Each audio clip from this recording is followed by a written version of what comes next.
दौरा है वो कितना अहम है और इस दौरे को और खूबसूरत बना रही हैं ये सांस्कृतिक प्रस्तुतियाँ जो आप देख रहे हैं, जो गुजरात के बहुत अहम सांस्कृतिक महत्व को यहाँ पर पेश करता है। यहाँ देख सकते हैं कि अलग अलग जो शास्त्रीय नृत्य हैं, नृत्य के अलग अलग जो विधाएं हैं, उनके साथ स्वागत किया जा रहा है स्पेन के प्रधानमंत्री पेड्रो सांचेज का।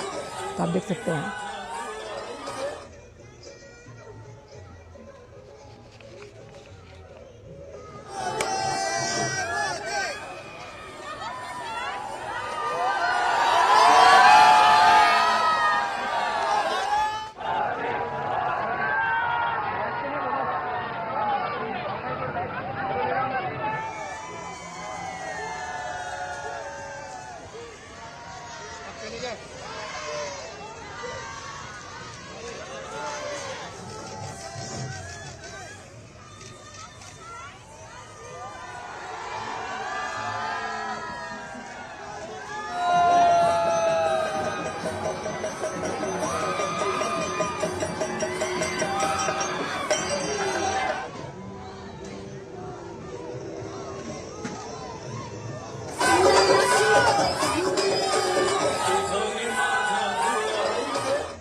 तो एक भारत श्रेष्ठ भारत की तस्वीर आप इस वक्त इस रोड शो में भी देख सकते हैं, जिसका जो आनंद है, लुत्फ है, वो इस रमणीय छटा को निहारते हुए नजर आ रहे हैं प्रधानमंत्री नरेंद्र मोदी और साथ ही पेड्रो सांचेज। और भारत और स्पेन के साथ जो द्विपक्षीय रिश्ते हैं वो लगातार मजबूत होते हुए, मधुर होते हुए, ऊष्मता से भरे हुए। और आप इन तस्वीरों के माध्यम से देख सकते हैं कि वहाँ पर जो लोग प्रधानमंत्री के स्वागत के लिए खड़े हैं, तो जो उपलब्धियाँ गुजरात ने हासिल की हैं प्रधानमंत्री की अगुवाई में, उसको भी उदाहरण के तौर पर लोग तस्वीरों के माध्यम से पेश करते हुए। अब बात कर लेते हैं स्पेन की। तो स्पेन और भारत के जो व्यापारिक संबंध है, अगर उसको समझने की कोशिश करें तो स्पेन यूरोप में भारत का छठा सबसे बड़ा व्यापारिक साझेदार है। और 2023 में अगर हम लबोलबाब समझने की कोशिश करें तो दोनों देशों के बीच द्विपक्षीय व्यापार है वो 9.9 बिलियन अमेरिकी डॉलर तक पहुंचा। और भारत के जो प्रमुख आयात हैं अगर हम देखें, और उसमें निवेशक के तौर पर स्पेन 16वें पायदान पर खड़ा हुआ है। और करीबन 200 से ज़्यादा जो स्पेनिश कंपनीज़ हैं, आप समझिए, वो भारत में हैं।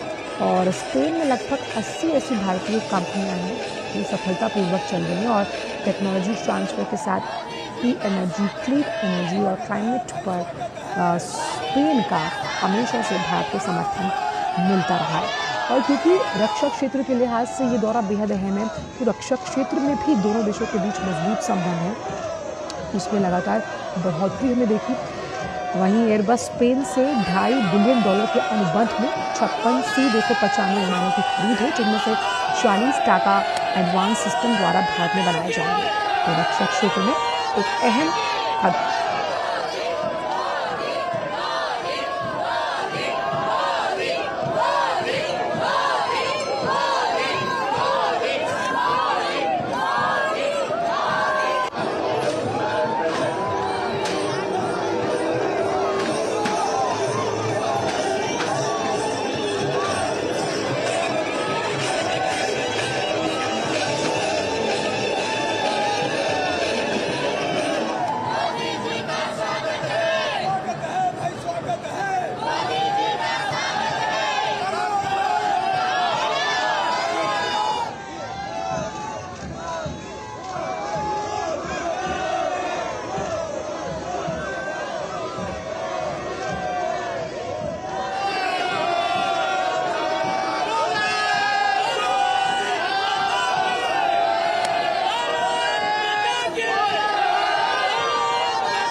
तो जैसा कि हम भारत और स्पेन के व्यापारिक संबंधों पर जिक्र कर रहे थे, तो रक्षा क्षेत्र में दोनों के संबंध लगातार प्रगाढ़ होते हैं। डिफेंस प्रोडक्शन के अंदर टेक्नोलॉजी ट्रांसफ़र को लेकर स्पेन भारत का अहम साझेदार बनकर सामने खड़ा है। और इसलिए जब हम यूरोपीय देशों में तमाम देशों की बात करते हैं तो स्पेन के साथ भारत के घनिष्ठ और ऊष्मता से भरे संबंध देखे गए हैं। और सांस्कृतिक संबंधों के आदान प्रदान के रूप में दोनों देश एक दूसरे के महत्वपूर्ण घटक हैं।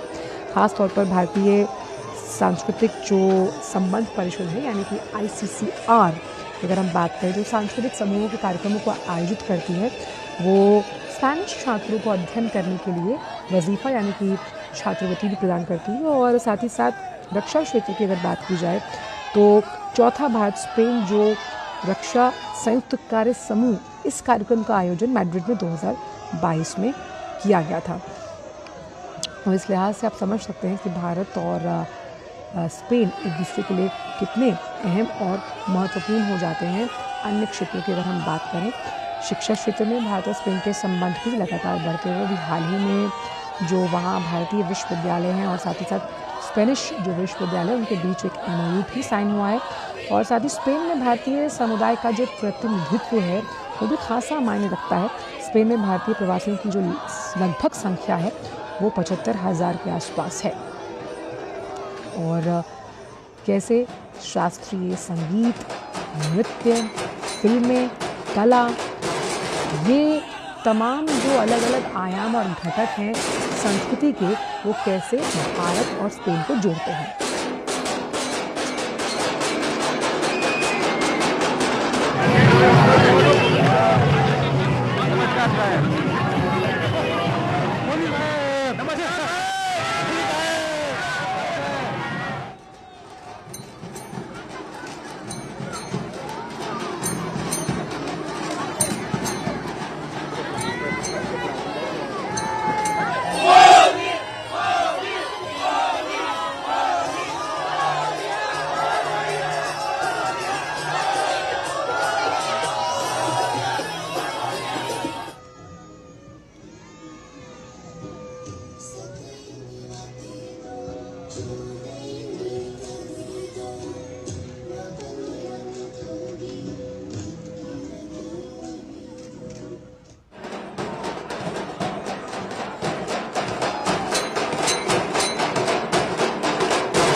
तो रोड शो में भारत के विकास की गाथा, भारतीय संस्कृति और गुजरात के गरबे की झलक आप देख सकते हैं। और स्पेन के जो प्रधानमंत्री है वो भी अभिभूत हैं यहाँ के अलग अलग सांस्कृतिक जो प्रस्तुतियाँ हैं, लोगों का प्यार, वात्सल्य और उनका